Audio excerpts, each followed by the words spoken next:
Hey there guys, this is Morgan here. I am doing a replay of a match I played with my Ashling the Pilgrim EDH deck, and I'm still getting the hang of this whole replay thing, so we'll see how it goes.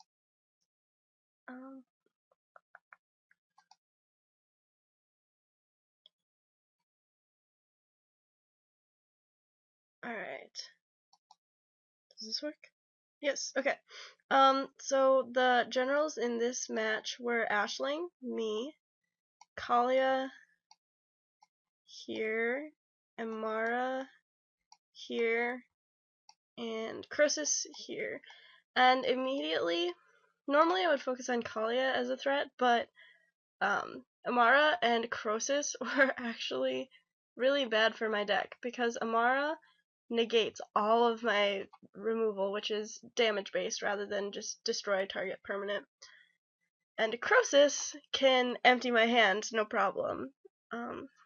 Fortunately for me, I had some Fat Flyers in hand, my opening hand, which is nice. My analysis of this hand is that it's pretty amazing. I have 5 mana and Braid of Fire, which is pretty good. I only need like 1 more mana to get Ryusei, 2 for Balefire, 3 for Ashling, and I'll be set. So I kept.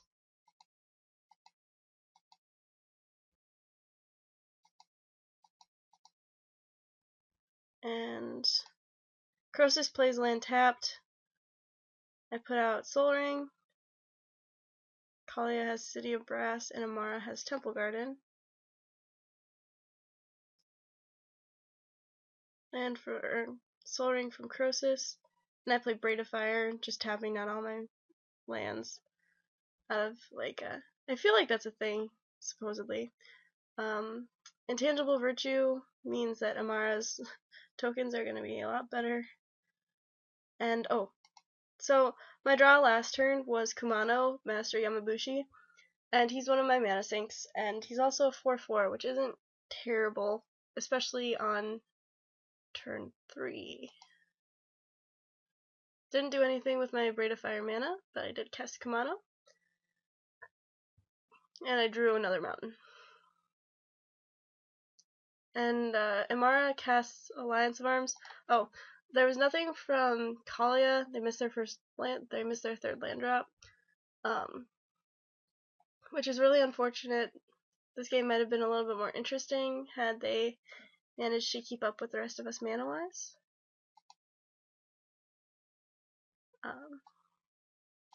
We got 4 soldiers each from Alliance of Arms. I didn't pay anything because I was tapped out. Kumano, I didn't do anything with Kumano either. I might have dealt damage. No, I didn't. I didn't do anything with Kumano. And then I cast Stratascythe, imprinting a mountain.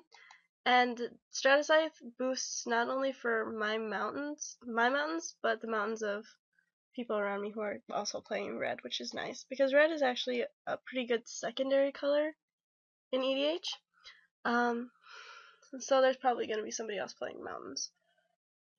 And I made the mistake of attacking this turn. I don't think I really got anything from it, except losing a blocker. Kumano just got chump blocked. Kali casts Fervor, having drawn another land. Amara sends the Vigilant tokens, my way, which is not very nice. I probably could have played around Edicts more by taking 8. It wouldn't have been too bad for me at that point, or, leaving Kumano up, but instead I double blocked 2 of them, and I took the other 2.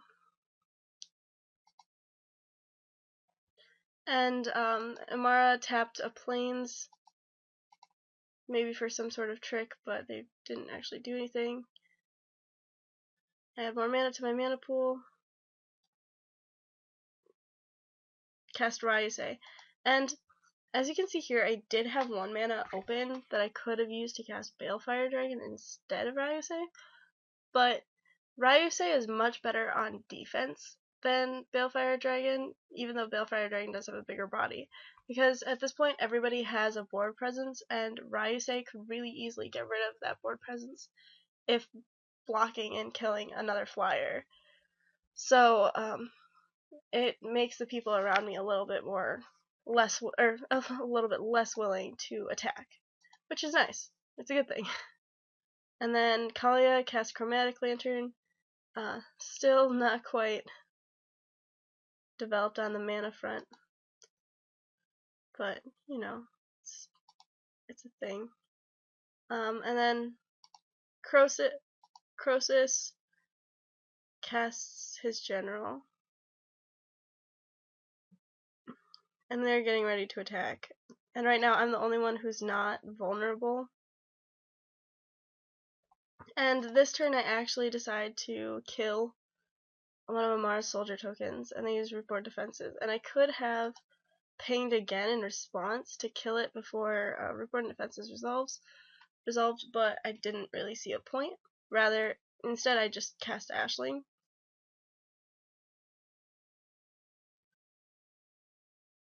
And then Kalia comes out, swinging at Amara and dropping Lord of the Void, which makes me super glad that I have Ryusei.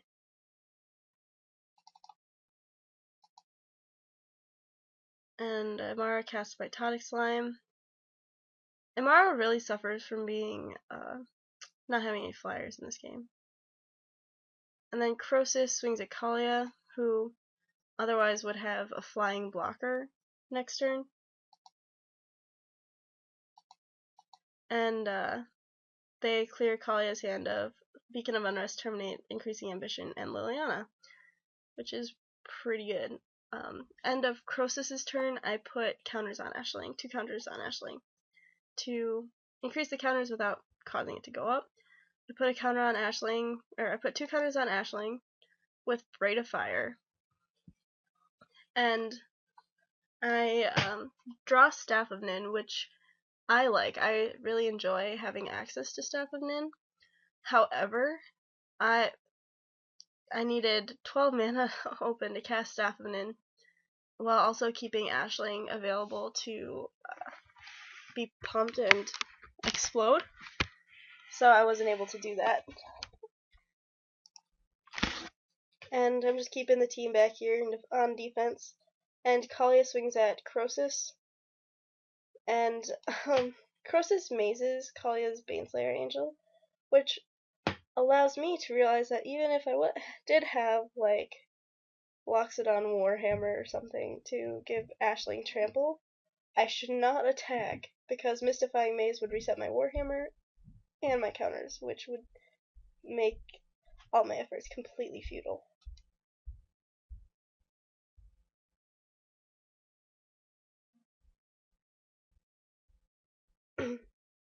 Amara casts the fairly low impact Thraben Doomsayer.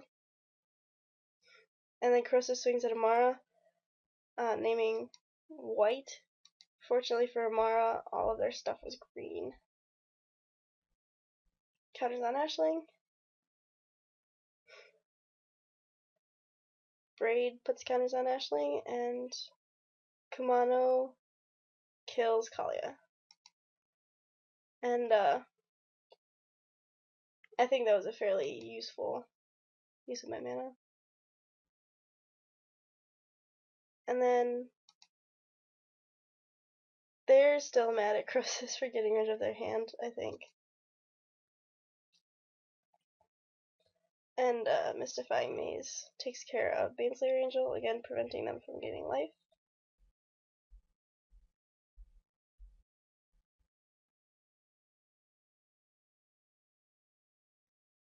And then Amara just loads up with more tokens. Croesus attacks Amara again, this time getting their whole hand because it's entirely green. And then, at this point, Croesus casts Phantasmal Image, and an analysis of the board shows that there isn't really a lot to copy, maybe Bane, Slayer Angel, or Lord of the Void, but I did not want to risk them copying Ashling and making me lose all my hard work. So this is the point where I decide to blow Ashling for the first time. Blow up Ashling for the first time. And Ashling kills everybody except for Kumano. And this is because my Stratascythe is doing exactly what it's supposed to be doing, which is making my creatures big enough to withstand the death of the universe. Except,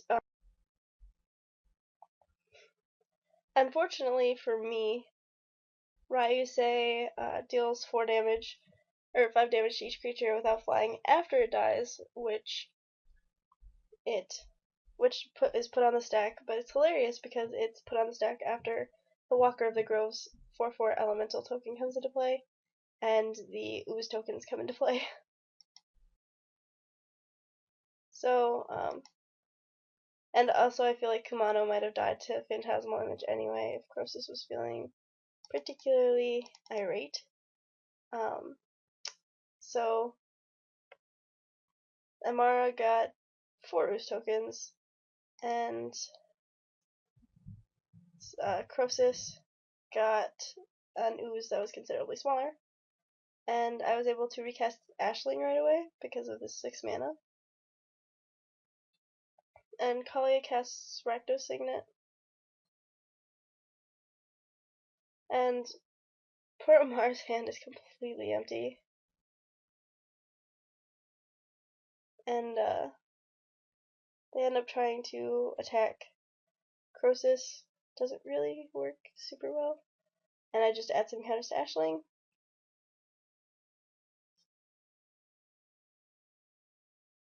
And I get a Hoarding Dragon, which is fantastic because Hoarding Dragon is a lot of fun. But I can't cast it this turn. I need 1 more land to be able to cast it and also keep up Ashling mana.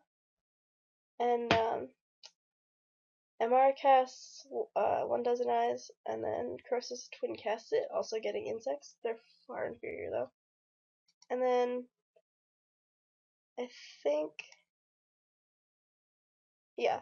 So they send all of the oozes at me because now this guy has blockers as well as a maze that can just kill any of the oozes. I block 1 and I take another 2, I think. No, another 3. I put counters on.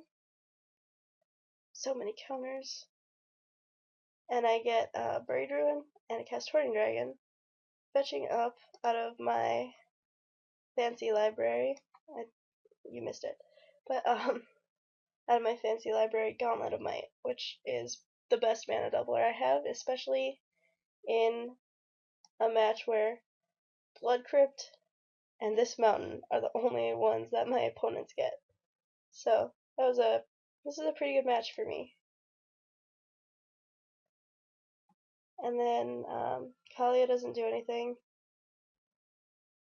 Probably aware of Ashling. And then Amara decides to alpha with her dudes. So I blow up Ashling again. And I myself am down to 10, but that kills Amara, and then everybody else is lower than I am. And Hoarding Dragon dies, so I get Gauntlet of Might back for my next turn. And I actually had a perfect amount to cast Gauntlet and keep all my mountains up. So I try and cast Ashling, and that gets countered, which makes me sad. But then I cast Balefire Dragon with Fling back up, so I'm happy again. And then Kalia comes out, and I was totally willing to block whatever they cast with Balefire Dragon. Totally fine. Except then Croesus decides to team up with Kalia and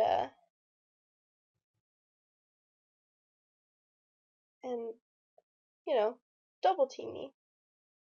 And ooh, also, fun fact, I'm pretty sure, no, just kidding.